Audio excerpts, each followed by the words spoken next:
I'm Tedpo. I'm from the state of Texas, and I want to welcome all y'all this morning to this event.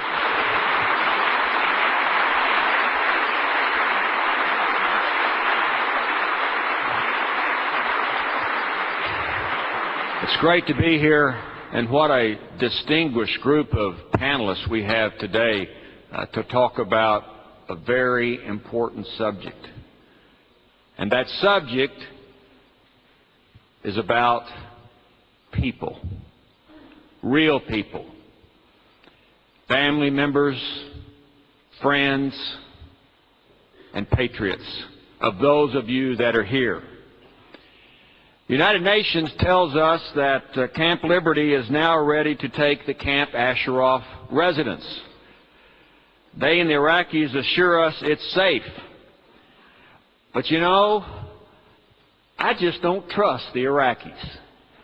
I have personal reasons for not trusting the Iraqis. Let me give you what occurred, an example of what occurred last year. Myself and other members of Congress, both Republicans and Democrats, we went to Iraq. And we saw not only our troops, but we met with Mالكي. And during our conversations with Mالكي, the subject came up about Camp Ashraf. Imagine that.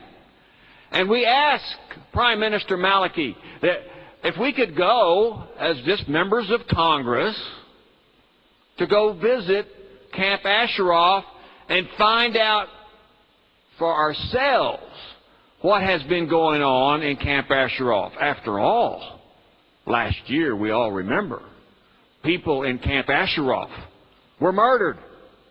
They were murdered by the stormtroopers of the Iraqi government. And we just wanted to talk to these folks that survived and find out what happened. And you know, Mr. Mالكي said no. Oh, no. Oh, no, you can't go to Camp Ashraf. Why? Because I'm in charge and you can't go. That was basically his reasoning, which is no reason at all. And then I made the mistake of asking one more question, and we got one of the greatest lawyers in America right here, knowing that you shouldn't ask more than one question unless you really want to hear the answer. And I said, what do you have to hide down there in Camp Ashraf? Don't you want the world to know the truth?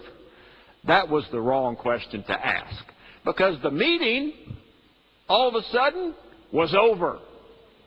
And we leave, and we had other places to go in Iraq, and I can't tell you where, but we leave, and we're flying around on these U.S. military equipment helicopters, and the next thing we find out that we have gotten word from Mr. Mالكي that we were evicted from the country.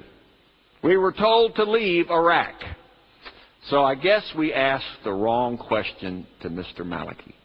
And of course we didn't leave until we were through with what we were doing as members of the United States Congress. But that showed me, in a very personal way, the attitude about that government and the attitude it had about some wonderful people in Camp Ashraf. And now we have Camp Liberty. And once again, we're faced with the same issue. If there's nothing to hide about Camp Liberty, let us in to see what's taken place. Start, first of all, with the lawyers. How about letting the lawyers get in?